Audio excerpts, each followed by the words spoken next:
G'day everyone, Elvin Parley from Adventuring Pals. I hope you guys are having an amazing day. Thank you for joining us in our big lap around Australia. In this video we are going to be checking out Coffin Bay National Park, where we gorge ourselves some amazing seafood at the Oyster Shack. And we're going to be going up to Elliston, spending a couple of nights there, where we're checking out the amazing coastline. There's a cliff-top drive there with some awesome sculptures. And then a bit further north, we're going to be checking out the Talia Caves and the tub and a few other awesome coastline spots. Right guys, let's get into it. Yoo!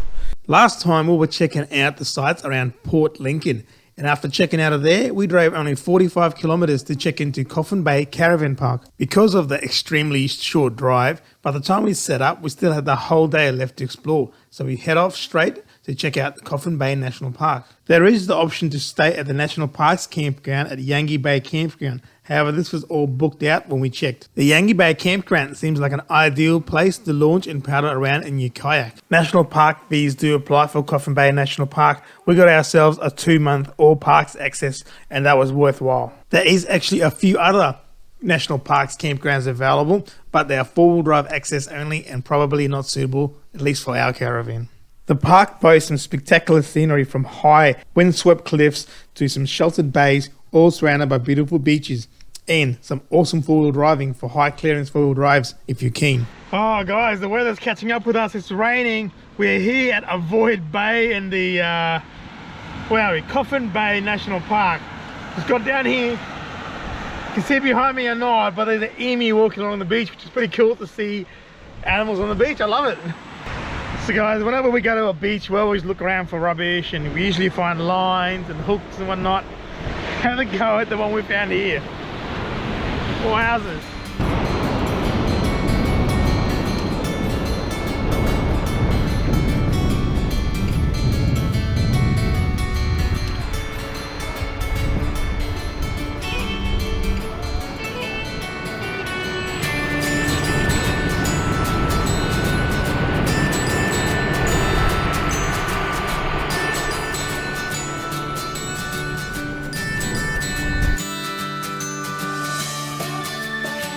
After a full-on day of exploring and playing along the coastline of Coffin Bay, we made our way to the Oyster HQ, which is across the road from the Caravan Park. Now, the main draw card for this place is the Oyster Farm Tours. We missed the boat on the tours, however, we managed to gorge ourselves on the sensational seafood they have on offer there.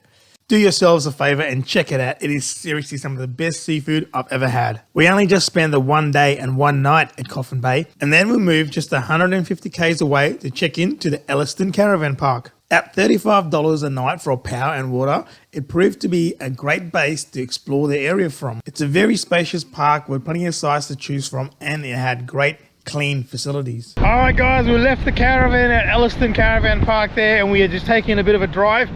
There's 2 cliff drives you can do. We are doing the one at the north end first.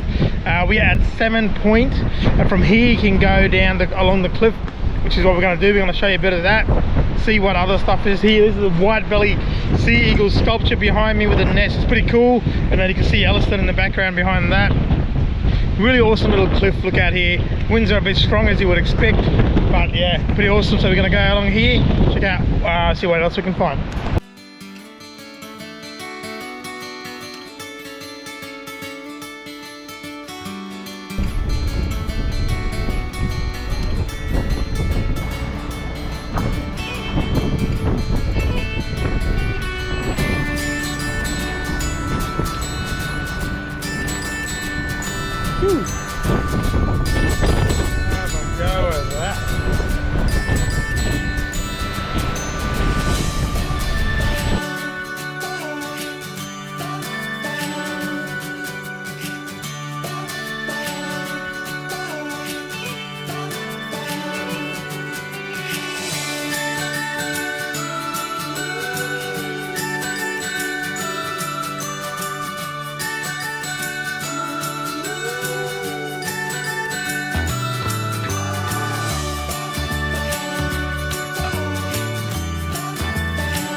This monument can be found at Little Bay Lookout, which is on the South Clifftop Drive. It commemorates a incident referred to as the Massacre of Waterloo Bay. The full story is lost to history, but it's believed by some that up to 200 Aboriginals were forced off the cliffs to their deaths. It's a sad story that's unfortunately familiar throughout Australia. Hello guys, we are exploring again, still based at Elliston there. Just came up about 40 minutes north from there. There's a place called Talia, and along the cliff tops here you can drive along. There's a heap of cool little caves and that kind of stuff to check out. The first one we're checking out because all the ones down the road are a bit packed out by the looks of the moment. So this one here is called the Tub. I'm gonna come and show you this. It's pretty cool. I reckon at times it even fills up with water, and people have even seen seals come into here and swimming around. So just walking up to it now, and it is pretty much all dry right now, but I'll swing the camera around and show you guys. It's a bit of a cave into the ocean and comes out, and today the weather is beautiful. The wind has dropped right down, the ocean looks flat, and it is just gorgeous. So it's going to be a good one to show you guys around here, eh? Let's check this one out. All right, so I've climbed down this tree that's got nice steps cut into it, bit of a vine there to hold on to, and let's see what we can find down in the pit of the tub. Oh, wowzers.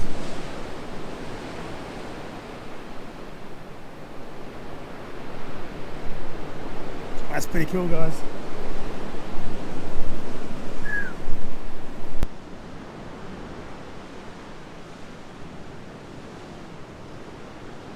Guys, I don't know if you can see that. Hanging under the cliffs is like a couple of different bee nests. That's pretty cool. I can climb up there and get some honey. Not for me. Gotta get out of here before an unpredictable wave comes up and smashes me, washes me out to sea. You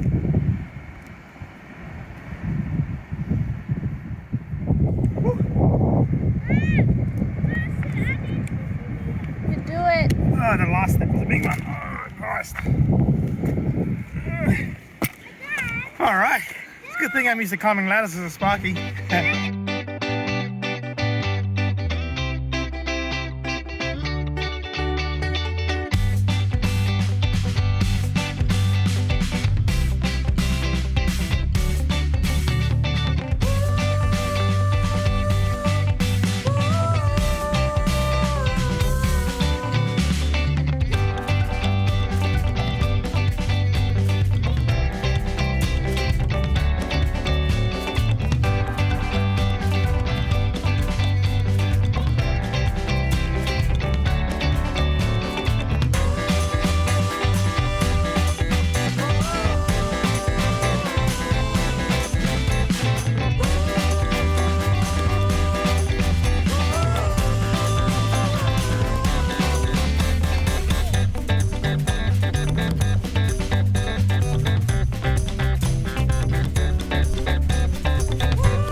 Guys, so we've just done our day 12 COVID testing in South Australia as part of our entry into the state. We don't have to isolate or anything like that. We've had 2 negative results already. Anyways, we rewarded the boys because if you have the test done, you know it can be unpleasant, especially for kids. So we rewarded them with a bit of ice cream, and we playing here at the Elliston Playground here, just between the hospital and the RGA. Pretty cool little playground. It's nice and big. A bunch of different little setups for little kids and bigger kids, and there's even a skate park here, so it's a cool way to kill a few hours for the kids. And after this we're going to try and go and do some fishing at Lochswell Beach, and they also have some picnic tables and barbecue under the shade here, so it's a really good place if you got kids to have a bit of a break. Righto guys, we are down here at Lochswell Beach. It is awesome. A few steps, about 270 or 90 odd steps to get down here, but it is pretty nice. Not really suitable for swimming or surfing, even though there's nice surf here. Apparently the rip current here is pretty harsh, so they don't recommend swimming here, and I can vouch for that because I was in there just knee deep in water casting my lure out, and you can feel that power of the surf pulling you out. I'm having a bit of a break from the fishing. The missus is taking my rod and having a go, and I bet you she'll probably catch a fish, eh? If we do catch a fish, we'll show you for sure, no worries. But yeah, nice spot to check out. It's about 40 minutes south of Elliston. Yeah. Well, we didn't have any luck catching fish off the beach, so we went back into town of Elliston and tried fishing off the jetty. And we didn't have any luck there either. So that was the end of our time in Elliston. Join us next time where we're discovering what to explore around Streaky Bay and Smoky Bay. Thank you for spending your precious time watching our video. We are a family with 2 young kids, and we have been working and travelling our way around Australia since March 2019. We share with you our trip so you can see that it's very possible to travel with young kids. We also share with you some tips that we've learned along the way, making travelling with kids a little bit easier. If you haven't already, please consider subscribing to our channel for future videos we upload every week. Thank you very much, and see you in the next one.